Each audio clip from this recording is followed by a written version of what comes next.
ನಲ್ಲಿಕಾಯಿ ಚಟ್ನಿ, ನಲ್ಲಿಕಾಯಿಯಿಂದ ಮಾಡೋಂಥ ಚಟ್ನಿ. ಕಾಡಲ್ಲಿ ಇರೋಂಥ ನಲ್ಲಿಕಾಯಿ ಅದನ್ನ ತಂದು ಅದನ್ನೆಲ್ಲ ತಿಂದು ಒಂದು ಚೆನ್ನಾಗಿ ಒಂದು ಬೀಜನ ತೆಗೆದು ಇದು ಮಾಡಿಬಿಟ್ಟು ಅದನ್ನ ಬೇಯಿಸಿ ನಲ್ಲಿಕಾಯಿನ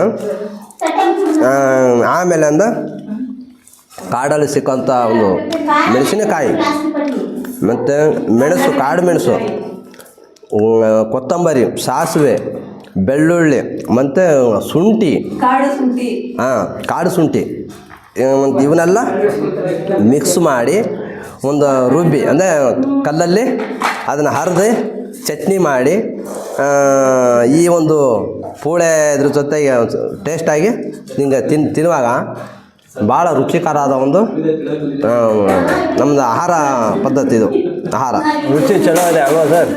ಉಪ್ಪು ಖಾರ ಎಲ್ಲ ಕರೆಕ್ಟ್ ಐತೆ. ಎಲ್ಲ ಉಪ್ಪು ಖಾರ ಎಷ್ಟು ಬೇಕು ಚಟ್ನಿಗೆ ಅಷ್ಟು ಉಪ್ಪು ಖಾರ ಎಲ್ಲ ಭಾಳ ಚೆನ್ನಾಗಿದೆ. ಒಳ್ಳೆ ಆಹಾರ ಆಗಿದೆ ಇದು. ಆರೋಗ್ಯ ಸೂಪರು, ಟೇಸ್ಟು ಸೂಪರ್. ಆರೋಗ್ಯ ಸೂಪರು ಮತ್ತು ಟೇಸ್ಟು ಭಾಳ ರುಚಿ, ಭಾಳ ರುಚಿ.